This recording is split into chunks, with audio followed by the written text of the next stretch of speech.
এটা আমাদেরও দোষ যে আমাদের কোরআন হাদিস মোতাবেক ঐক্যতার একটি প্ল্যাটফর্ম দান করানো দরকার ছিল, যেটা আমরা কেউ করিনি। আমাদের পূর্বপুরুষরা কোটি কোটি টাকার সম্পদ মসজিদ, মাদ্রাসা, মক্তব এবং কোরআনের এই আলোকে বিশ্বজুড়ে সম্প্রসারিত করার জন্য ওয়াকফ সম্পদ দান করে গেছিলেন। ওয়াকফে আওলাদ, ওয়াকফে লিল্লাহ, ওয়াকফে হাজী মোহাম্মদ মহসিন ফান্ডের কোটি কোটি টাকার সম্পদ, কিন্তু সেগুলো ইউটিলাইজ করা, একটা জায়গায় জমা করা এবং জাতীয় সমাজের মিল্লাতের জন্য সেটাকে ব্যবহার করা প্রচেষ্টা মানে সংঘবদ্ধ ভাবে আমরা কোনো আলেম সেই নিয়ে কোনো চিন্তা ভাবনা করি না। অথচ এটা তো ছেড়েই দেন। এই যে রমজান মাস গেল, শুধু রোজার মাসে বেরেলি, দেওবন্দ এবং আহলে হাদিস মিলে প্রায় 4,500 কোটি টাকা আমাদের জাকাতের পয়সা, এবং সেই জাকাতের পয়সা যদি সঠিকভাবে দুস্থ, দরিদ্র, গরিব, অভাবী, অসহায় মানুষের কাছে আমরা দাওয়াতের কাজ করতাম, কত বড় কাজ হতো। কিন্তু আলেম সম্প্রদায় আমরা সেই কাজটাও করতে পারিনি। সবাই নিজের নিজের দারিদ্রতা আছে, নিজের এক একটা মাদ্রাসা আছে, সেখানে বেতন আদায় করে নিতে হয়। মসজিদে যখন চাকরি করি, মসজিদে ইমামদের তো আরো গাফলাতি। সবচেয়ে বড় দুর্ভাগ্য যে দাওয়াত ইলাল্লাহর উপর মসজিদ মাদ্রাসায় ট্রেনিং হয় না, যে আমি কি করে জাতির জন্য দাওয়াত দিব, সমাজের মানুষকে কনভিন্স করব, এই বিষয়টা নিয়ে আমাদের মাদ্রাসাতে আমরা পড়েই নাই। যার কারণে জাতির প্রতি যে একটা ব্যথা, একটা দরদ, একটা সমাজের প্রতি প্রেম আর মহব্বতে পড়ে আমরা জাতির জন্য কিছু কাজ করব, সেই সংখ্যার আলেম সমাজে খুবই নগণ্য। আসেন, এটা নিয়ে আমাদেরকে নতুন করে চিন্তা ভাবনা করতে হবে যে কিভাবে আমরা এগোবো। মাথার উপরে কাফের মুশরিক সরকার, এই সরকার চিরদিনই ছিল, আছে, থাকবে, কিন্তু তার মাঝে ইসলামকে আমাদের নিজেদের জাতির জন্য অন্তত কিছু করা দরকার ছিল। আজকে যে মসজিদগুলোর উপর অত্যাচার হলো, মাইক নামিয়ে নেওয়া হলো, 17,000 মসজিদ থেকে মাইককে নামিয়ে নেওয়া হলো, এক একটা মসজিদকে বিনা কারণে। অথচ এটা সবাই জানে যে মুসলমানদের মসজিদগুলো পিডব্লিউডি জায়গায় হয় না, খাসের জায়গায় হয় না, অমুসলমানের দানেও হয় না। অমুসলমানদের দান নেওয়া সরকারি ভাবে সৌদি আরবের আলেমরা ফতোয়া দিয়েছে যে অমুসলমানরা জায়গা দান করলে সেখানে মসজিদ করতে পারে। কিন্তু ভারতীয় সংস্কৃতিতে ঐতিহাসিক এক প্রেক্ষাপট সাক্ষী আমাদের সামনে থাকার কারণে ভারতীয় বেরেলি, দেওবন্দ এবং আহলে হাদিসের সর্বস্তরের আলেমরা জোর দিয়ে প্রতিবাদ করে বলেছেন, না, অমুসলমানদের জায়গা আপনারা নেবেন না আর তাদের জায়গায় মসজিদ বানাবেন না। আজকে মসজিদ বানালে 200, 300, 400 বছর পরে তাদের উত্তরসূরি বা পরবর্তী সুরি যারা আসবে, সেই সমস্ত ব্যক্তিরা জোর করে মসজিদ কেড়ে নেবে। আপনি কি মারা গেছেন না আপনাদের হৃদয় মরেছে যে আপনারা নিজের জায়গা দেন আর তার উপর আপনার মসজিদ বানান? সেজন্য মুসলমানরা কখনো পিডব্লিউডি জায়গায়, সরকারের জায়গায় কখনো তারা মসজিদ বানায় না। তাদের হালাল বৈধ পয়সা দিয়ে মসজিদগুলো বানানো হয়েছে। এখন সেই মসজিদে কোথাও ট্রাস্ট নেই, কোথাও রেজিস্ট্রেশন নেই, কোথাও আরো কিছু নেই। হিংসা যখন শুরু হয় তখন সোজা পায়ে চলনটাকেও বাঁকা মনে হয়, সেই রকমই অবস্থা আজকে। সেজন্য আমাদের সবচেয়ে বড় যেটা ব্যর্থতা, সেটা হলো যে ইসলামিক যে মূল আদর্শ, এই আদর্শটাকে আমরা বাহ্যিক জীবনে মানুষের সামনে পরিচয় করাতে পারিনি। এটা দুর্ভাগ্য।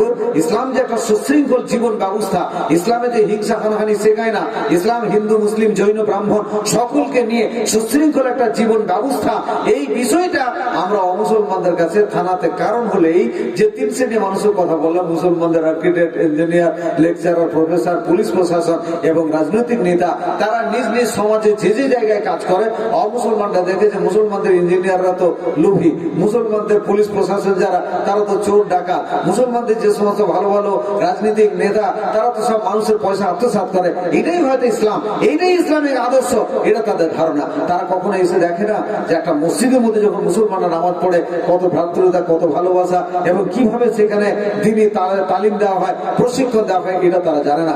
এজন্য নতুন ভাবে যে সমস্ত মুসলমান হয়েছে লন্ডনে, তারা গত 2-3 বছর ধরে একটা প্রোগ্রাম করে। আমি আপনাদেরকেও বলবো সেই প্রোগ্রামগুলো শুরু করেন এবং জমিয়তের লোকদেরকে আমি অনুরোধ করি, গত বছরে 150 মসজিদ অমুসলিমদের জন্য খুলে দেওয়া গেছিল। অমুসলমানরা একদম পিছন দিকে বাংকারে তাদের বসতে দেওয়া গেছে এবং প্রত্যেকটা মসজিদে আমাদের ভাই ফাইজুদ্দিন সাহেবের মতো, আব্দুল কাদির ভাইয়ের মতো বড় বড় সাহেবদেরকে ডাকা হয় সেই মসজিদে, এবং সেখানে অমুসলমানদের সম্বন্ধে কোরআনে কি লেখা আছে, ঐক্যতা, প্রেম ও ভালোবাসা, সৌহার্দ্যতার কথা কি লেখা আছে, এই বিষয়ের উপরে গুরুত্বপূর্ণ বক্তব্য রাখেন। এবং বক্তব্যের পরে মুসলমানরা ইসলাম সম্বন্ধে, কোরআন সম্বন্ধে, আদর্শ সম্বন্ধে যাবতীয় প্রশ্ন করেন, আর সেই প্রশ্নে যোগ্য যোগ্য আলেমরা তাদের সামনে উত্তর দেন। আর উত্তর দেওয়ার পরে তাদেরকে ইসলামিক গুরুত্বপূর্ণ কিছু বইগুলো গিফট করা হয়, দান করা হয়। তো এই যে একটা সুশৃঙ্খল তাদের মসজিদে, তারা সুন্দর সুললিত কণ্ঠে নামাজ পড়লেন, নামাজ পড়াটা অমুসলমানরা দাঁড়িয়ে দাঁড়িয়ে দেখলেন, তারপরে তাদের মধ্যে মসজিদে কি হয়, আচার আখড়াগুলো দেখলেন। তারপরের দিনে দেখলাম যে সারা লন্ডনে যত পত্র পত্রিকা ইসলাম সম্বন্ধে তার উপরে এমন লেখালেখি শুরু করলো যে এই মসজিদের ভিতরে যে ইসলাম, সেই ইসলাম তো আমরা বাইরে দেখতে পাইনি, আমাদেরকে এই ভালো লেগেছে ইত্যাদি ইত্যাদি ভালো লেগেছে। এই কাজটা কিন্তু আমাদের করা দরকার ছিল। দাওয়াতের অনেকগুলো পদ্ধতির মধ্যে এটাও একটা। মনে রাখবেন, যারা অমুসলমান, ইহুদি, খ্রিস্টান, নাসারা, কিংবা যে সমস্ত উচ্চবর্ণের চ্যাটার্জি, মুখার্জি, ব্যানার্জি, কিংবা যারা খুব লো কাস্টের অমুসলমান, কোলফিল, বায়েন, মুসি, ডোম, আদিবাসী, সাঁওতাল, এদেরকে আল্লাহ ভালোবাসেন এবং আল্লাহ ভালোবাসেন বলে তাদের একটা লম্বা জীবন দান করেছেন, জীবন ধারণের যাবতীয় সামগ্রী দিয়েছেন, তাদের আত্মীয় স্বজন, জমি জায়গা, বাড়ি ঘর, সবকিছু মহান আল্লাহ দান করেছেন। এটা আপনাকে আমাকে বিশ্বাস রাখতে হবে, সমস্ত কিছু মহান আল্লাহ দান করেছেন। তাহলে আল্লাহ যদি তাদেরকে ভালোবাসেন, আমাদেরও উচিত ছিল সেই আল্লাহর স্বার্থে ওদেরকে ভালোবাসা এবং সে আল্লাহর প্রকৃত বার্তা তাদের দরজে পৌঁছে দেওয়া, তাদের সঙ্গে বন্ধুতালি করা, এই স্বার্থে যে আমি তাদের ইসলামিক দিকে মাইল করব, অনুপ্রাণিত করব, ইসলামের উপরে তাদেরকে দাওয়াত দেব এবং সঠিক বার্তা তাদেরকে পৌঁছে দেব। মনে রাখবেন, তারাও আমাদের এক প্রকারের ভাই, উচিত ছিল যে কোরআন হাদিসের বার্তা তাদের সামনে পৌঁছে দেওয়া। আজকে সেই প্রোগ্রামটা আমরা বেশিরভাগ বন্ধ করে দিয়েছি, যার কারণে এই সিচুয়েশন তৈরি হয়েছে। আমি এই দাওয়াতের বিষয়ে একটা চ্যাপ্টার পড়তে গিয়ে দেখলাম, এক ভাই, দুনিয়াতে অনেক মানুষ আছে গোপনে গোপনে একাধিকভাবে তারা দাওয়াত দিচ্ছেন আর কাজও হচ্ছে। আমার এলাকায় এই মুহূর্তের কারেন্ট খবর হচ্ছে যে আমার একটা পাশের গ্রাম, যারা পাক্কা বেরেলি আইলেদেশের কাফির বলে ফতোয়া দেন, কিছুদিন আগে একজন জালসার বক্তাকে আনা হয়েছিল এবং আমি বাড়ি থেকে শুনতে পাচ্ছি যে জাকির নায়ক কাফের, অমুক ব্যক্তি কাফের, নওজুবিল্লাহ মিন জালেক, এত বাড়াবাড়ি ভয়ঙ্কর চিৎকার করে সেখানে গিয়ে বক্তব্য রাখছিল। তো সেই গ্রামে আমার একটা বন্ধু আছে, আমার সঙ্গে আমার ক্লাসে পড়া ছেলে, এবং তার বিয়েও হয়েছে, ছোটবেলায় মাদ্রাসায় পড়তাম সেই জায়গিরির বাড়ি, তার মেয়েটার সঙ্গেও ওনার বিয়ে হয়েছে। তাই আমরা, আচ্ছা তুমি একজন আইলেদেশ ঘরের মেয়ে, তুমি কি পারো না এখানে দাওয়াত দিতে? তুমি আজকে এই পরবে এত পিঠে টিঠে করছো, রমজানের 15 দিন আগে এমন একটা বিরাতে সে বাতি নিয়ে কবরস্থানে চলে যাচ্ছ, বাড়ি থেকে বলে আমি কি করব, আমি একা, কেন তোমার আর কেউ নেই? বলে আরো 2-3 জন, তাদের ডাকো। এই করতে করতে করতে এই পর্যন্ত প্রায় 50 জন যুবক সেই গ্রামে আমার মাধ্যমে আরো 2-4 জনের সহযোগিতা নিয়ে তারা এখন চেঞ্জ হয়েছে, একবার বলি আলহামদুলিল্লাহ। তো বিষয়টা ভাই, দাওয়াত দিলে মিষ্টি ভাষায় নম্র মিজাজে গেলে মানুষ শুনবে। মনে রাখবেন যে কোনো ব্যক্তি আপনার মিজাজ শুনবে না। আজকে খুব চক্রান্ত হয় হানাফিদের মাঝে, চক্রান্ত হয় হিন্দুদের মাঝে। সম্ভ্রান্ত হিন্দুরা গীতা পাঠ করতে দেয় না, কারণ তারা জানে যে শূদ্রদের সম্বন্ধে এত বাজে বাজে কথা লেখা আছে, এগুলো যদি কোলফিল, বায়েন, মুসি, ডোম, আদিবাসী, সাঁওতাল, এই শূদ্র বা মহাত্মা গান্ধী যাদের নাম দিয়েছেন হরিজন, এরা যদি জানতে পারে তাহলে তারা ধর্ম চেঞ্জ করবে, হয় বৌদ্ধ ধর্ম গ্রহণ করবে, না হলে ইসলাম ধর্মে দীক্ষিত হয়ে যাবে। এই ভয়ে তাদেরকে গীতা পাঠ করতে দেওয়া হয় না। আজ থেকে 150-200 বছর আগে তাদের কানে সীসা ঢালা হতো। আজকে হানাফি ভাইদের একাধিক জনসাধারণ হানাফি আলেমের কাছে যদি প্রশ্ন করে, মানুষ সাহেব এটা আপনি বলছেন এটা দলিল কি, এটা কোরআনে কোথায় আছে, এটা কোন জায়গায় আছে, দলিলের কি দরকার, এতগুলো দুনিয়া মানুষকে সব ভুল করছে, আমরা যা করছি তোমরা তাই করো। এইভাবে তাদেরকে দাবিয়ে তুলে রাখা হয়। এটা একটা বিরাট বড় সুযোগ মনে করে তাদের সামনে বিশুদ্ধ কোরআন হাদিসের দলিল উপস্থাপন করা, এটা আমাদের দায়িত্ব ছিল। যদি নম্র মিজাজে তাদের কাছে দলিল দেওয়া হয়, আজকে ইন্টারনেটের মাধ্যমে অনেক যোগ্য যুগ আলেমরা যে বক্তব্য রাখছেন, যে লেখালেখি, পত্রপত্রিকা, বই পুস্তক দিয়েছেন, তাতেই সারা বিশ্বের ভিড় আজকে নরকরবে প্রতিদিন কোথাও না কোথাও এরা চেঞ্জ হতে আছে। এটা একটা বড় আনন্দের খবর। কিন্তু সেই সঙ্গে মিশনকে জারি করার জন্য আপনাকে, আমাকে, জনসাধারণকে, যুবক, যুবতী, মহিলা সবাইকে চেষ্টা করতে হবে যে এই মিশনটাকে সামনের দিকে কি করে আগে নিয়ে যাওয়া যায়। আমি প্রত্যেকটা ভাইকে বলবো যে মসজিদ আর মাদ্রাসা এটা যেন ব্যবসার কেন্দ্র না হয়, মসজিদ আর মাদ্রাসা শুধুমাত্র জীবিকা অর্জনের মাধ্যম না হয়। কারণ আল্লাহ রাব্বুল ইজ্জত অত্যন্ত ভালোবেসে একজন আলেমকে একটা মসজিদের দায়িত্ব দিয়েছে, মানে সারা সমাজের দায়িত্ব তার ঘাড়ে চাপিয়ে দিয়েছে। আল্লাহ তাকে ভালোবাসেন এবং সেই ভালোবাসার সামনে রেখে আলেমের উচিত সেই গ্রামে যত জুয়া, জিনা, ব্যভিচার এবং যুবকদের মধ্যে লাম্পট্য, দিন রাত মোবাইলের মধ্যে নেশা, আজকের যুগটা এমন ফিতনার যুগে এসে পৌঁছেছে, বুঝলেন? একটা 5 মাসের বাচ্চা তার হাতে মোবাইল না দিলে সে মায়ের দুধ খাচ্ছে না। একবার ভেবে দেখেন যে কোন জামানে এসে পৌঁছেছে না আজকে। সেই জায়গাতে আলেমরা মিষ্টি ভাষায় নম্র মিজাজে মানুষের সামনে যাবেন, দাওয়াতের কাজ করবেন। কখনোই আলেমদের অহংকার, মিজাজ এবং তার জ্ঞানের অহংকার, যোগ্যতার অহংকার, টাকা পয়সার অহংকার, এটা একেবারে আল্লাহ বরদাস্ত করেন না। মহান প্রভু আল্লাহ তার প্রিয় হাবিবের জন্য বলেছেন, ফাবিমা রাহমাতি মিনাল্লাহি লিনতা লাহুম ওয়া লাউ কুনতা ফাযযান গালিজান কালবান ফাযমিন হাওলিহি নবী, আপনাকে আপনার রব দয়া করে মিষ্ট ভাষায় নরম মিজাজি করেছেন, যার মাধ্যম দিয়ে আপনি মানুষকে কনভিন্স করেন, আপনি মানুষকে দিনের জন্য ডাকেন। আপনি যদি চড়া মিজাজের হতেন, কড়া ভাষার হতেন, মানুষ আপনার থেকে পালিয়ে যেত।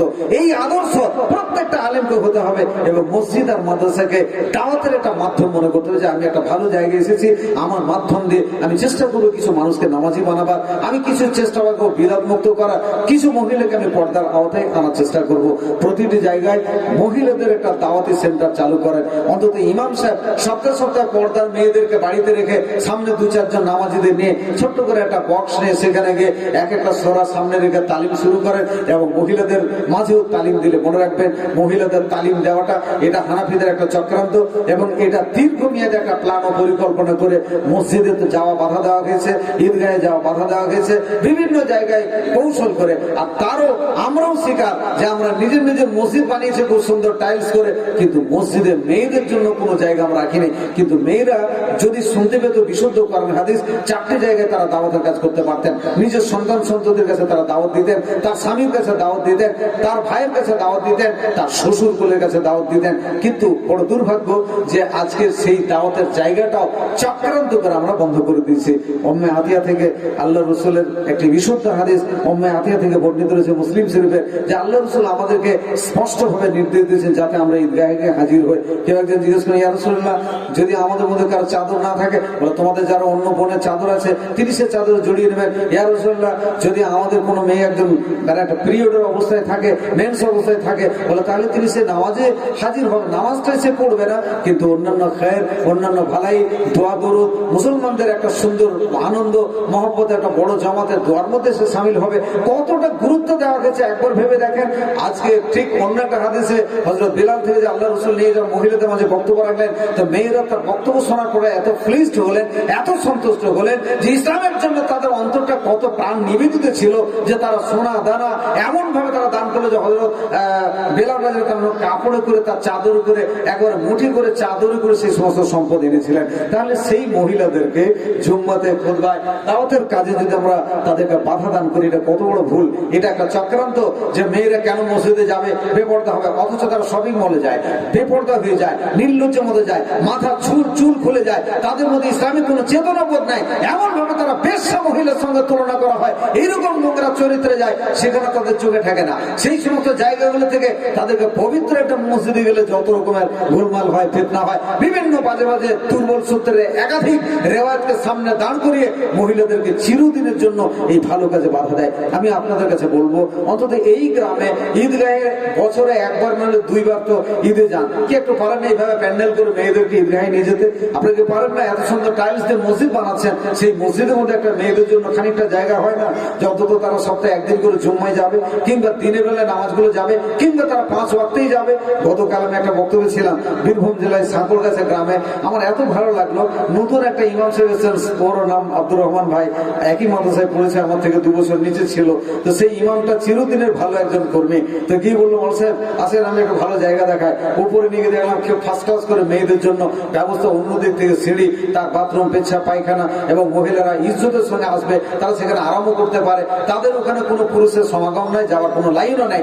এইরকম একটা সুন্দর জায়গা মহিলাদের জন্য ব্যবস্থা করা আছে। মনে রাখবেন, মেয়েরা যদি দাওয়াতের কাজ করেন, যেমন প্রথম ইসলামে দাওয়াত দেওয়া হয়েছিল, আল্লাহ রসুল তার বিবিকে দাওয়াত দিয়েছেন, সঙ্গে সঙ্গে তিনি ইসলাম গ্রহণ করেছেন। শুধু তাই নয়, তিনি আরবের বুকে একজন বিখ্যাত বণিক ছিলেন, ব্যবসায়িক ছিলেন, তার স্থাবর অস্থাবর সমস্ত সম্পদ ইসলামের জন্য আল্লাহ রসুলের চরণে নিবেদন করেছিলেন। এই মেয়েদের বড় অঙ্কের একটা দান ছিল, আজকে সেই দান থেকেও সমাজ বঞ্চিত হয়েছে। তাদের দান সিপিএমরা নেয়, কংগ্রেস নেয়, বিজেপিরা নেয়, আর তাদের দান আজকের কোটি কোটি টাকা ইহুদিদের পকেটে ঢুকছে সুদি নামের কারবারে জর্জরিত হয়ে আজকে মেয়েরা আস্তে পেস্টে গেছে। এদেরকে বাঁচাবার দায়িত্ব কার? সিপিএমের, কংগ্রেসের, বিজেপির, হানাফি, বেরেলি, দেওবন্দ? না, আপনার আমার। আজকে আসেন এই সুশৃঙ্খল ভাব তাদেরকে ইসলামিক গণ্ডির মধ্যে কি করে আনা যায়, তার ফিকির, তার চিন্তা ভাবনা আমাদেরকে করতে হবে। সারা বিশ্ব জুড়ে দামদাম করে আগুন জ্বলছে। একজন আলেম বলছে, মহান সাহেব, পৃথিবীতে আমাদের জন্য 1 ইঞ্চি জায়গা খালি নেই যেখানে বাক স্বাধীনতা আছে।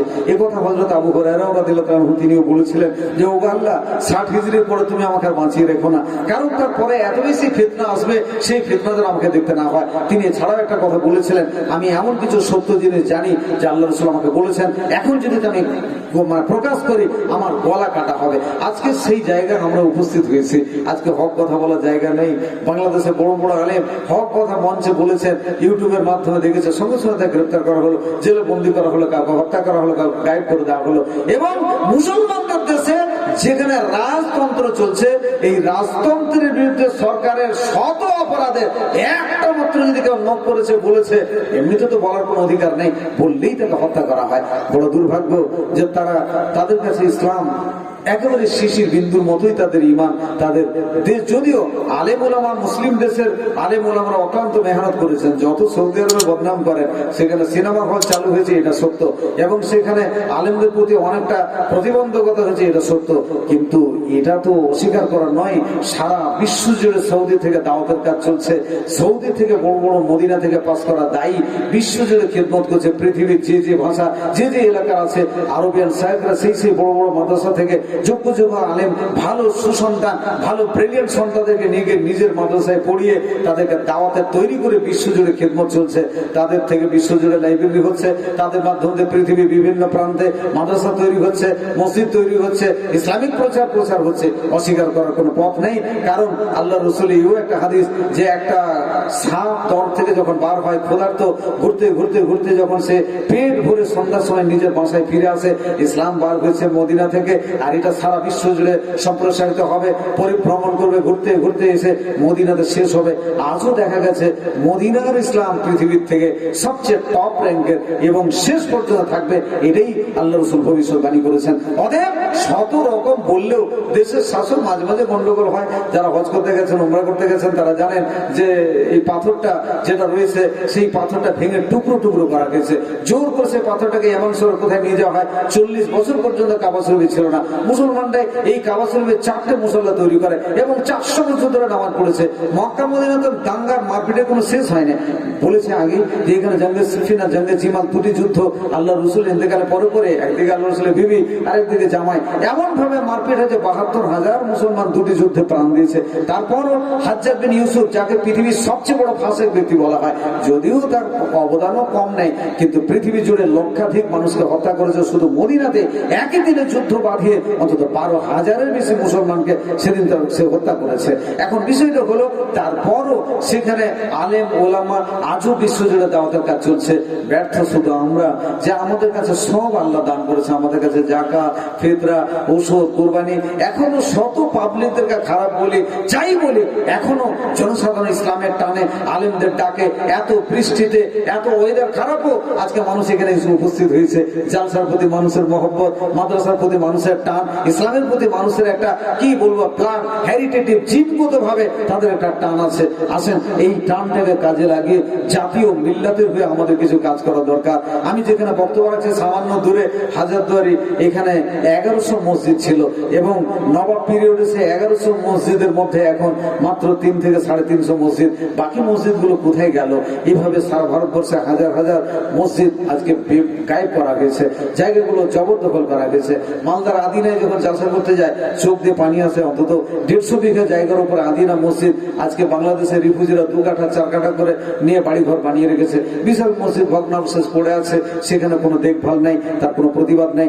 এরই আন্দোলন করা আপনার আমার দরকার ছিল, যে জাতীয় মিল্লাতের স্বার্থে আপনি ঐতিহাসিক প্রেক্ষাপট, বর্তমান পরিস্থিতিতে মুসলমানদের সম্পদকে রক্ষা করার জন্য, জাতীয় মিল্লাতের সম্পদকে রক্ষা করার জন্য, ভারতীয় সংস্কৃতিতে প্রত্যেকটা ধর্মের মানুষ নিজ নিজ ধর্ম স্বাধীনভাবে পালন করতে পারবে, এটা ভারতীয় সংবিধান। এবং প্রত্যেকটা ধর্মের মানুষ অন্য কোনো ধর্মকে প্রচার করতে পারবে, এটা ভারতীয় সংবিধান। এবং প্রতিটি মানুষ নিজে নিজে আদর্শ নিয়ে বেঁচে থাকবে, এটা ভারতীয় সংস্কৃতি। এখানে কোনো সমস্যা নেই, কিন্তু আমরা নিজেরাই সেখানে আগিয়ে যাই না। এজন্য একটা আলেম বলেছিলেন, লোকটির নাম ছিল ইয়াকুব ভোলাই, তিনি বলেছিলেন, আমি কার জন্য বক্তব্য রাখবো? যে মুসলমানের জন্য আমি বলবো, তাদের মাথা এত ঠান্ডা হয়েছে যে এদের যত বক্তব্যই রাখো না কেন, এদের ব্রেন কোনোদিন গরম হবে না। এমনকি স্বয়ং যদি আল্লাহ রাব্বুল ইজ্জত এদের মাথার উপর বজ্রপাত করে, তাও এদের মাথা গরম হবে না। আজকে সেই যুগ এসে উপস্থিত হয়েছে। যত কথাই বলবে, এদের কান দিয়ে ঢুকবে, আরেক দিকে বেরিয়ে যায়, এরা বাস্তবে রূপায়ণ করার চেষ্টা করে না। তবুও আমি আবারও অনুরোধ করছি যে নতুন করে আমাদের ভাবতে হবে, অন্তত যুব সম্প্রদায়, তারা আজকের এই ইয়াং জেনারেশন যাদের জন্য একটু আগে বললাম 10 বছরের ভিতরে যারা নামাজ হয়েছে তাদের নামাজের সচেতনতা নাই। একটি মাত্র কারণ, মসজিদ ভিত্তিক জামাত ভিত্তিক ভাবে তাদের নামাজের তাদের দোয়া দরুদের ট্রেনিং ও প্রশিক্ষণ দেওয়া হয় না, এবং বয়স হলে নামাজ পড়তে হলে বাস তাদের দোয়া দরুদ কিছু জানা নাই। এদেরকে প্রশিক্ষণ দেওয়ার দায়িত্ব মসজিদ মাদ্রাসার কমিটি এবং সচেতনতার সঙ্গে তাদের নামাজি বানাবার চেষ্টা চালাতে হবে। আসুন কিভাবে তাদেরকে আমরা নামাজি বানাবো তার চেষ্টা আমাদের করতে হবে। যুবক ভাই, আমি আপনাদের কাছে বলবো, সিপিএম এর, কংগ্রেসের, বিজেপি এর রাজনীতি আছে, আমি এর জন্য বলতে আসিনি কে খারাপ এসব নিয়ে আমার বক্তব্য নাই। আমি একটা জিনিস মনে করি, আপনি যেদিকটাই যাবেন ইসলামিক দৃষ্টিতে টাকার এপিড আর ওপিড, ও বিজেপি বলেন। আমাদের এলাকায় এই কিছুদিন আগে আইলাদেশের গোটা গোটা গ্রামে একটাও তৃণমূল নাই আর একটাও সিপিএম নাই, গোটা গোটা গ্রাম সবাই বিজেপি। আমি কিছুদিন আগে দেখলাম, মনে হচ্ছিল একটা মোবাইলে ছবি করি, মসজিদের মধ্যে বিজেপির পতাকা বেঁধেছে, মিনারে বাঁধা রয়েছে বিজেপির পতাকা। অনেক মুসলমান, আপনাদেরও শুনে কষ্ট হবে যে মুসলমানদের মসজিদে বিজেপির পতাকা বাঁধা আছে, তো এটা খুব খারাপ লাগছে। ওই রকমই খারাপ লাগছে তৃণমূলেরও যদি কোথাও পতাকা আপনি টাঙেন, সেটা মসজিদে হোক আর আপনার বাড়িতেই হোক আর রাস্তায় হোক। আসলে এই রাজনৈতিক ক্ষেত্রগুলো টাকার এপিঠ আর ওপিঠ, দুটো পিঠের মর্যাদা মূল্য যেমন একই। কারণ মাজিদে মহান প্রভু আল্লাহ বলেছেন, লা ইয়াত্তাখিযুল মুমিনুল কাফিরা আউলিয়া মিন দুনিল মুমিনিন, কোন মুমিন মুসলমানের উচিত নয় যে কোন কাফিরকে সে বন্ধু বা নেতা নির্বাচন করে। ওমাইয়াফাল যালিকা ফালাইসা মিনাল্লাহ, যদি এমন কাজ কেউ করে আল্লাহ কোনো দায়িত্ব নেবে না। এ কথা মহান প্রভু আল্লাহ কোরআনে তার নবীকেও সতর্ক করেছেন। 120 নম্বর আয়াত 2 নম্বর সূরা বাকারায়, ওয়ালান তারদানকাল ইয়াহুদু ওয়ালান নাসারা হাত্তা তাতাবিউ মিল্লাতাহুম, হে নবী, ইহুদি খ্রিস্টান তাদের এই ধরনের আদর্শের কোন ব্যক্তিকে আপনি ততদিন পর্যন্ত সন্তুষ্ট করতে পারবেন না যতদিন তাদের মিল্লাত আর তাদের আদর্শে আপনি বিশ্বাসী না হচ্ছেন। আর তাদের আদর্শ হচ্ছে আহম কাল্পনিক বানানো তৈরি করা, মিনবাদে যা আসমান থেকে সঠিক জীবন ব্যবস্থা আসার পর আপনি যদি ওটা অনুসরণ করেন, আপনি বরবাদ হবেন, আপনি পথভ্রষ্ট হবেন। এখান থেকে আমাদেরকে সতর্ক করা হয়েছে। আমাদের সামনে কোরআন থাকার পর, আমাদের সামনে আলেম ওলামা থাকার পর, প্রতিটি গ্রামে মসজিদ থাকার পর, প্রত্যেকটা এলাকায় মহল্লায় বড় বড় মাদ্রাসা থাকার পরও আজকে যদি আমরা তাদের কাছে করতে হবে দিতে করে লাল আর নীল আর সাদা পতাকা নিয়ে যদি আমরা ঘুরি, তাহলে বরবাদ অবধারিত আমাদের সামনে, এতে কোনো সন্দেহের কারণ নেই। মনে রাখবেন, 1914 সালে যখন প্রথম ভারতবর্ষের প্রধানমন্ত্রী নির্বাচিত হন, তখন ভারতের সবচেয়ে বড় দেওবন্দ মাদ্রাসার শিক্ষক ছিলেন মৌলানা ইউনুস। গত 2 বছর আগে ইন্তেকাল করেছেন। তার সামনে এলাকার বড় বড় অনেক মানুষকে বললো, স্যার, এমন একটা লোককে প্রধানমন্ত্রী বানানো হচ্ছে যিনি গুজরাটের 10,000 কোটি টাকার সম্পদ নষ্ট করেছেন এবং মুসলমানদেরকে স্লাবে চাপিয়ে দিয়ে সেখানে পেট্রোল দিয়ে মুসলিম মহিলাদেরকে হত্যা করা হয়েছে, অথচ তিনি কোনো প্রতিবাদ করেননি। তো এই ধরনের একটা লোক, যেখানে গ্রামে গঞ্জে মসজিদ মক্তবের এত ক্ষতি হয়েছে, তিনি আমাদের দেশের প্রধানমন্ত্রী হচ্ছেন। এখন এ বিষয়ে আপনার কি মতামত? তিনি কি উত্তর দিয়েছিলেন জানেন? বলে, বাবা, এর জন্য আমি একটু উদ্বিগ্ন নই আর চিন্তিত নই। কেন? তোমরা সারা দেশের লোক যেমন প্রধানমন্ত্রী চাইবে, আল্লাহর পক্ষ থেকে সেই রকমই প্রধানমন্ত্রী তোমাদের দেওয়া হবে। তোমরা তোমাদের পঞ্চায়েতের ডাকাতকে মেম্বার বানাবে, পঞ্চায়েতের প্রধান করবে একটা লম্পট মিথ্যাবাদীকে যার বাড়িতে বৈধ স্ত্রী আছে, আর আদিবাসী পাড়া তার 2-4টে মেঝের নিয়ে অবৈধ সম্পর্ক করে। আর তোমরা দেশে একটা প্রধানমন্ত্রী তাহাজ্জুদ গুজার নামাজি চাও, এটা হয় কি করে? ভালো করে বোঝার চেষ্টা করেন। তো এটা হলো আমাদের দুর্বলতা, যে আমরা যেমন দেশের নেতা নির্বাচন করব, আল্লাহ যে চাইবো আল্লাহর পক্ষ থেকে সেই রকমই। বড় দুর্ভাগ্য যে আজকে এতগুলো মব লিঞ্চিং হচ্ছে, গোহত্যা হচ্ছে। আসিফা নামের মাত্র 6-7 বছর একটা বাচ্চা, মন্দিরে 6 জন অকথ্য নির্যাতন করে যাকে হত্যা করা হলো। মন্দিরের পূজারী এবং তার নিজের ছেলে, পুলিশের একজন অফিসার এবং তার আর একজন, এই যে 6 জন মিলে অত্যাচার করে, পাশবিক অত্যাচার, তাকে হত্যা করলে এত সারা দেশে এত আলোচনা, এত লেখালেখি, অথচ দেশের প্রধানমন্ত্রী একটা কথা বলেননি। সেইভাবে শম্ভুজি মাল্লার আফরাজুলকে হত্যা করলো, তিনি কোনো কথা বলেননি। আজকে একের পর এক মুসলিমদের ওপর অকথ্য নির্যাতন হলো, তিনি কোনো কথাই বলেননি এবং তার প্রয়োজনও মনে করেন না, সাংবাদিকও তিনি করেন না, প্রেস নিউজও তার কাছে নেই। এখন বিষয়টা হলো যে আপনার হাসুদ, আপনার জান্নাত, আপনার জাহান্নাম, আপনার ঐক্যতা, আপনার প্রেম ভালোবাসা, এটা ভারতীয় সংস্কৃতিতে আপনাকে স্বাধীনতা দেওয়া হয়েছে। আপনি ভারতীয় আইনের দিক থেকেও আপনি নিজের জন্য আন্দোলন করবেন, নিজের মযহাবকে টিকিয়ে রাখার জন্য, নিজের আদর্শকে টিকিয়ে রাখার জন্য, এতে কোনো সন্দেহ নাই। আপনি ভোট দেওয়ার সময় যাকে আপনার ইচ্ছা হবে ভোট দেন, ও আপনি বিজেপিকে দেন, RSS কে দেন, ভদ্রলোকে দেন, আমার ওখানে কোনো বক্তব্য নাই। মনে রাখবেন যে আজকে মুসলিম মিল্লাতের হয়ে আপনার লাইফ, আপনার জীবন, একমাত্র আপনাকে জান্নাতে যেতে হবে তার প্রস্তুতি পর্বের জন্যই এই জীবনটা দান করা হয়েছে। এই জীবনটা শুধু লাইফ খেলাধুলার জন্য নয়, রং তামাশার জন্য নয়। আজকে আমরা শুধু ভেবে নিচ্ছি সকাল হলে শুধু উপার্জন করব আর সমস্ত সন্তান আর সন্ততির জন্য ছেড়ে যাব।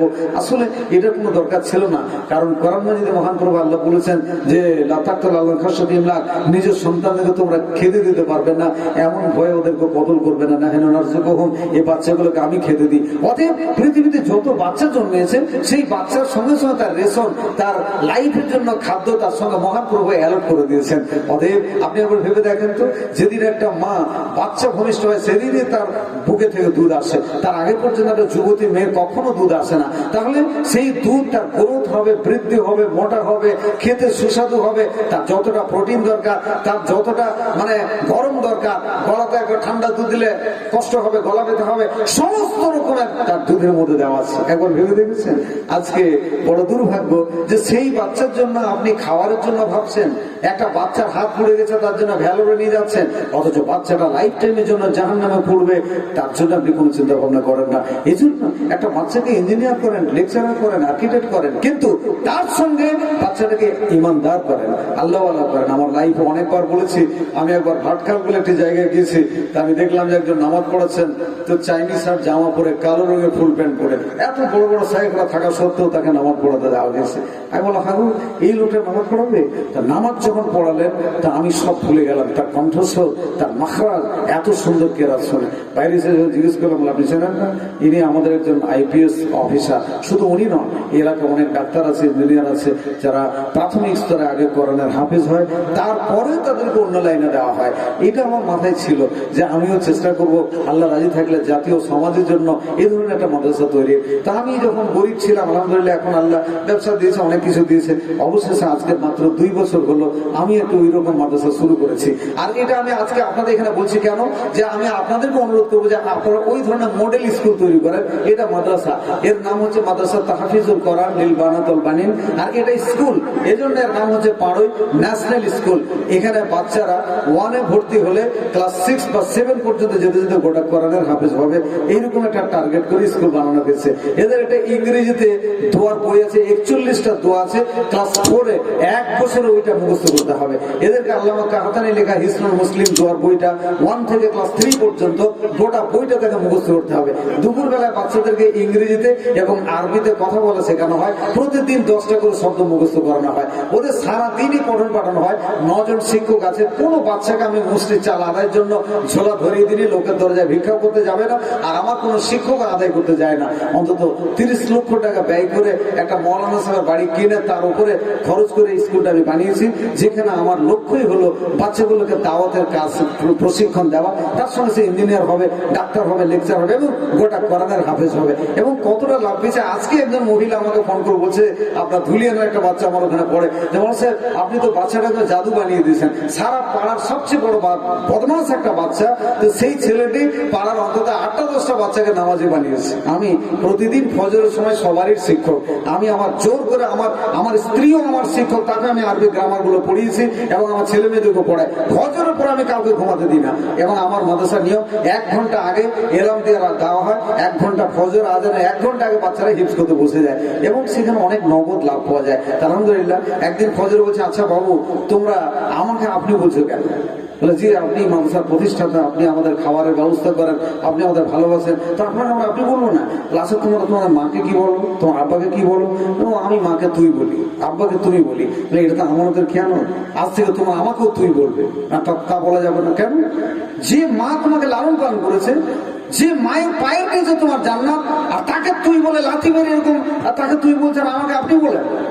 আজকের পর যখন তোমরা ফোন করে মাকে, হ্যালো মা, আম্মা আসসালামু আলাইকুম, মা আপনি কেমন আছেন, আপনার শরীর ভালো আছে, এবং তোমরা যখন বাড়িতে যাবে হাসি মুখে মাকে সালাম বলবে, যেন তোমার মুখটাতে যেন হাসি থাকে। তুমি কি জানো এই হাসিটা একটা সাদকা?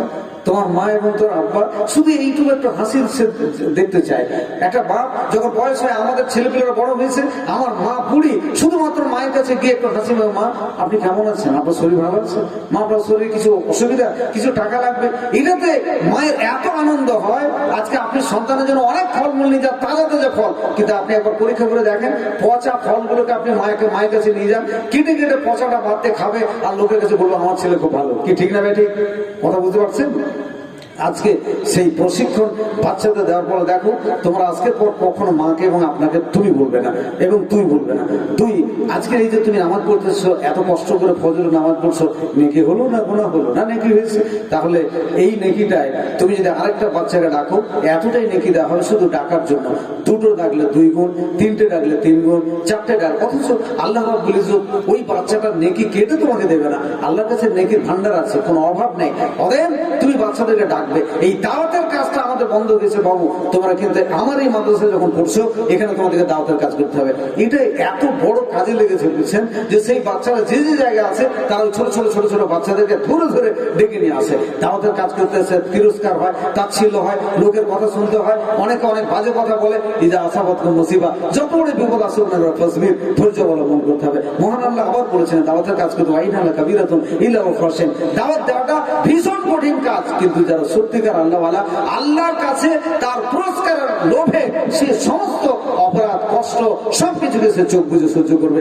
এই দাওয়াতের কাজ আমি এই মিশন স্বরূপ বলছি, ওটা ছাত্রদের জন্য নয়। এখন আমি আপনাদের কাছেও বলছি, ভাই আপনি নিজে নামাজ পড়েন এবং প্রতিবেশীদের নামাজের কথা বলেন। আজকে শুধু ভারতীয় সংস্কৃতি একমাত্র জায়গা যেখানে 95% লোক বেনামাজ। কোন হাদিসে লেখা আছে নামাজ না পড়লে আপনি আহলে হাদিস থাকেন? কোন হাদিসে লেখা আছে আপনি বেটার বিয়েতে পণ নিচ্ছেন আর নামাজ পড়ছেন আপনি আহলে হাদিস? কোন হাদিসে লেখা আছে আপনি 5 ওয়াক্তের নামাজ পড়েন আর আপনি পিটিকে পেশার মতো, নির্লজ্জের মতো অভিভাবক ছাড়া বাজার ঘাটে পাঠিয়ে দেন, আর তার হাতে মোবাইল দিয়েছেন, দিন রাত সে নোংরা জায়গাতে থাকে, দিন রাত তার কোনো স্বাধীনতা আপনি এমন দিয়েছেন, আপনি খোঁজই রাখেন না, তাহলে আপনি তারপর আহলে হাদিস? আসলে এই আদর্শগুলো আপনাকে বোঝার চেষ্টা করতে হবে, এবং এই আদর্শের মাধ্যম দিয়ে একটি সুশৃঙ্খল সমাজ গঠন করা সম্ভব। আমি প্রতিটি মাদ্রাসা বলি, আমি যেখানে যাই সেখানে মাদ্রাসা তো আলোচনা করি, মাদ্রাসায় আপনারা একটা নতুন করে চিন্তা ভাবনা করেন। আমাদের মাদ্রাসায় 2টো সিলেবাসের বই থাকা দরকার। এক হলো অর্থনীতির উপরে, মানুষ কি করে হালাল খাবে এবং হারাম থেকে বাঁচবে, সুদি কারবার বর্জন করবে, হালাল উপায় অর্জন করবে। এবং আজকের গ্রামে অন্তত 10% লোকের হজ ফরজ হয়ে গেছিল, কিন্তু হজের উপরে, ইকোনমিক্সের উপরে, অর্থনীতির উপরে আলেমরা সোচ্চার কোনো বক্তব্য না রাখার কারণে মানুষ আত্মসন্তুষ্টতে যে ভালো কাজ করে, তাহাজ্জুদ পড়ে, নামাজ পড়ে, কিন্তু ইচ্ছাকৃতভাবে হজ করে না। ওদের যে লোকটা ইচ্ছাকৃতভাবে ইসলামের একটা ফরজকে তরক করে দেয়, ছেড়ে দেয়, বাদ দিয়ে দেয়, তার নামাজ রোজা সবই বরবাদ হবে। কোরআন মাজিদের 2 নম্বর সূরা 85 নম্বর আয়াতে আল্লাহ বলেন, আফা তুমিনুনা বিল কিতাব ওয়া তাকফুরুনা বিবাদ, তোমরা কোরআনের কিছু অংশ মানবে আর কিছু অংশ বর্জন করবে। যদি এমন কাজ কেউ করে থাকে, আমি দুনিয়ায় তোমাদেরকে অপমান করব, আর কঠিন আযাব তোমাদের জন্য অপেক্ষা করছে হাসরের মাঠে। তো ভাই এই জায়গাটাতে আমি প্রতিটি মাদ্রাসায় অনুরোধ করি যে নতুন করে একটু অর্থনীতির উপরে ছেলেদেরকে কি করে তালিম দেওয়া যায়। 2, আজকে আমরা বলি যে আমরা দিনের খিদমত করছি, দিনের জন্য সেবা করছি, কিন্তু বেশিরভাগ ক্ষেত্রে কথাটা আমাদের হয়তো মুখে বলি, কিন্তু কথাটা অনেকটাই মিথ্যা হয়ে যায়। কেন? যে দিনের খিদমত করতে হবে, দাওয়াত ইলাল্লাহর কাজ করতে হবে, দায়ীর কাজ করতে হবে। যে দাওয়াতের কাজটা মাদ্রাসা থেকে সেইভাবে কোন সিলেবাসের বই নাই যে দাওয়াতের দিকে কি কি সিচুয়েশন তৈরি হয়। আজকে কোলফিল, বায়েন, মুচি, ডোম, আদিবাসী, এদের কাছে আমি দাওয়াত দিতে গেছি, আমি জানি তাদের কাছে দাওয়াত দিকে দেখেছি, তারা আমাদের জাত ভাই, তাদের সঙ্গে আমাদের ব্লাডের একটা রিলেশন আছে। আজ থেকে 200, 400, 600, 800 বছর আগে তাদের থেকে আমরা চেঞ্জ হয়েছি। দলের দল ইসলাম কবুল করেছে, আমরা কেউ বায়েন, কেউ মুচি, কেউ ডোম, কেউ আদিবাসী, কিন্তু খুব কমই উচ্চ বর্ণে যারা চ্যাটার্জি, মুখার্জি, ব্যানার্জি, তাদের থেকে ইসলাম কবুল হয়েছে। এই সংখ্যা খুবই নগণ্য, খুব সামান্য। অতএব এরা এতটাই আমাদের সঙ্গে প্রভুভক্ত সম্পর্ক হয়, এরা আমাদের সঙ্গে মাঠে কাজ করে, আমাদের জমিতে যখন কাজ করে, এরা এত বিশ্বাসী, এত সৎ, এবং আমাদেরকে এতটা ওরা ভালোবাসে যে মনে হচ্ছে না আমাদের মধ্যে খুব একটা দূরত্ব নেই। এই মহব্বতটাকে কাজে লাগে লাগিয়ে আমরা কোরআনের কোন আয়াত দিয়ে কোন হাদিস দিয়ে তাদেরকে দাওয়াত দেব, এই প্রসঙ্গে আমাদের কোনো প্রশিক্ষণ নাই। ঠিক তেমনি অমুসলমানদের যারা উচ্চবর্ণের চ্যাটার্জি, মুখার্জি, ব্যানার্জি, এরা রাজনীতির নামে এবং জনসাধারণের কাছ থেকে যে সম্পদকে সুইস ব্যাংকে অন্যান্য ব্যাংকে রেখেছে তার পরিমাণ প্রায় 300 লক্ষ কোটি টাকা। যারা চ্যাটার্জি, মুখার্জি, ব্যানার্জি এরা এই সমস্ত পয়সা, এত সম্পদ তারা বিদেশে জমা রেখেছে, সেই জাতিরা এত শিক্ষিত সম্প্রদায়, তাদের কাছে কোরআনের কোন আয়াত দিয়ে কোন হাদিস দিয়ে আপনি তাদের ডাকবেন, এই ব্যাপারে আমাদের তেমন কোনো প্রশিক্ষণ দেওয়া হয়নি। ঠিক উল্টে একটু আগে যেটা বললাম, মুসলমানদের যারা রাজনীতি করছেন, যারা ইঞ্জিনিয়ার, লেকচারার, প্রফেসর এবং যারা অন্যান্য সেবায় রয়েছে, পুলিশ প্রশাসনে, এই সমস্ত মুসলমানদের 95% লোক অনেক শিক্ষিত মানুষ। তাদের সাংসারিক সচ্ছলতা আল্লাহ দিয়েছে, তাদের উপার্জনের মাধ্যম ভালো দিয়েছে। কেউ 2, 5, কেউ এমন দিন যে 50 লাখ টাকা ইনকাম করে। তাদের কাছে কোরআনের কোন আয়াত দিয়ে কোন হাদিস দিয়ে কি প্রসেস পদ্ধতিতে আমরা দাওয়াত দিব, এই প্রসঙ্গটা নিয়েও প্রতিটি আলেমকে আমরা ভাবতে বলি। বিশেষ করে যখন জামিয়াতের প্রোগ্রাম হয়, জামিয়াতে যখন মিটিং সিটিং হয় 200-300 আলেম থেকে, তখন আমি খুব অনুরোধ করি যে মৌলানা সাহেব আপনার বিষয়গুলো নিয়ে ভাবেন, কি করে আমরা জাতির সেবা করব। আমরা যে সিলেবাসে মৌলানা সাহেব পড়াই, মৌলানা সাহেব হয়, আসলে মানে আলেমদের তেমন যে ভুল আছে বলা যায় না। একটা মাদ্রাসায় 100 জন ছাত্র পড়লে আমরা জানি যে 10 থেকে 15টা ভালো ছেলে যারা বুখারী পড়াতে পারবে, মুসলিম পড়াতে পারবে, জাতির সেবা করতে পারবে।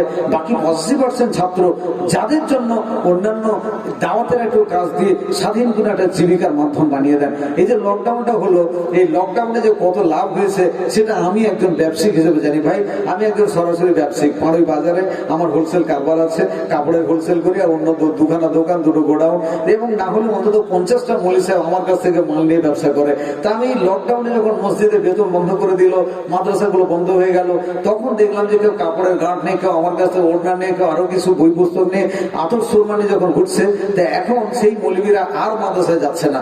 কেন? যে সে দেখলো যে আতর বিক্রি করে মাসে 15,000, 18,000, 20,000 টাকা ইনকাম করছে, তো কেন আজকে মসজিদে মাদ্রাসায় চাকরি করবে? তো বিষয়টা হলো যে মসজিদ আর মাদ্রাসাতেও জামিয়াতের মাধ্যমে অনুরোধ করি যে মসজিদে এমন ইমাম নিয়োগ করেন যিনি যোগ্য। আজকে যারা এখানে আছেন, আপনাদের মসজিদে এমন ইমাম নিয়োগ করেন যিনি কোরআন হাদিসের মাহির, যিনি সারা সমাজটার সম্বন্ধে সচেতন, সুদ মুক্ত, জিনা মুক্ত, ব্যভিচার মুক্ত সমাজ গঠনের জন্য যার ভূমিকা থাকবে, যার এক্সপিরিয়েন্স থাকবে, যার কোরআন হাদিসের দক্ষ, সেই রকমের লোককে নিয়োগ করেন। বাকি সাধারণ আমি আলেমদেরকে বলি, ভাই আপনি জীবিকার জন্য একটা ভালো ব্যবসা করেন, দেখেন আল্লাহ আপনাকে হালাল পয়সা দেবে। মনে রাখবেন, ভালো লোকের হাতে পয়সা থাকলে সমাজে ভালো কাজ হবে। মদখোর, গাঁজাখোর, বেঈমান, লম্পট, মিথ্যাবাদীদের হাতে পয়সা থাকলে মদের সম্প্রসারণ হবে, জিনা মানে চতুর্দিক দিয়ে প্রাদুর্ভাব ঘটবে, অন্যায় সম্প্রসারিত হবে। এজন্য ভালো মানুষদের হাতে পয়সা দেন। আর মসজিদ আর মাদ্রাসার ইমামদের বেতন আজকের বাজারে কেন 5,000, 6,000, 7,000 হবে? কেন? আজকের বাজারে সরকার বুঝেছে একটা প্রাইমারি স্কুলের মাস্টারের বেতন মিনিমাম 40,000 টাকা দিতে হবে। সেখানে আপনি বেইনসাফ করবেন, একটা গ্রামে 200, 300, 400 ঘরের বাস, আর একটা ইমামকে 3,000, 4,000, 5,000 টাকা দিয়ে জিল্লতের মধ্যে তার জীবন ক্লিষ্ট ভাবে রেখেছেন। তার কি ইচ্ছা হয় না যে তার বাচ্চাটাকে ভালো জায়গায় পড়াবে? তার কি ইচ্ছা হয় না তার বিবিকে একটা ভালো কাপড় দেবে? তার কি ইচ্ছা হয় না যে সে একটা জীবনটা, সংসারটাকে একটু সঠিকভাবে, স্বচ্ছভাবে চালাবে?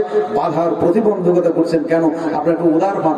আলেমের যদি বেশি ভালোবাসেন, এই আলেমদের দোয়া সমাজটাকে ফিরিয়ে দেবে। মনে রাখবেন, 3 শ্রেণী মানুষের দোয়া কারেন্টের মতো মঞ্জুর হয়। তার মধ্যে এক শ্রেণী হলো মুসাফির। একটা আলেম বাইরে থেকে বেশিরভাগ সফর করে আপনার দরজা আসে, সেই আলেমের প্রতি দোয়া এমনি যদি বলেন মানুষের দোয়া করেন, এ দোয়া নয়, তার ভিতর থেকে দোয়া ওসুল করে নিতে হয়। প্রত্যেকটা মা বাপ দোয়া করলে কারেন্টের মতো মঞ্জুর হয়, কিন্তু মা বাপ এমনি দোয়া করবে মায়ের মহব্বত দিয়ে, বাপের প্রতি শ্রদ্ধা দিয়ে, ভালোবাসা দিয়ে তার ভিতরে ঢুকতে হবে। এবং বাপকে এমনতে আপনি ভালোবাসবেন যে বাপের ভিতর থেকে দোয়া এমনিতে ঠিকরে ঠিকরে বার হবে। সেই দোয়ায় আপনি প্রতিষ্ঠিত হবেন, সেই দোয়ায় আপনি বালা বিপদ মুক্ত হবেন। সেই দোয়া আপনাকে লাইফটা ইহকাল আর পরকালে সফল লাইফ বানিয়ে দেবে। সেই দোয়া আপনাকে ওসুল করে নিতে হবে। ভাড়াটিয়া দিয়ে দিয়ে কোনো কাজ হয়নি। একটু আগে বললাম না যে একটা জানাজাতে বিশাল খাবার অ্যারেঞ্জমেন্ট করেছেন, খাবার লোকে খেতে এসছে 25 অন্তত, ওখানে দেখা যাচ্ছে 60% লোক নিজের জন্যই দোয়া করে না, নিজেরই এককটার নামাজ পড়ে না। সে আপনার বাপের জন্য একটা গরু জবাই করলেন আর ভাড়াটিয়া দোয়া করলো, আর দোয়াতে আপনার বাপ জান্নাত চলে যাবে, এইরকম।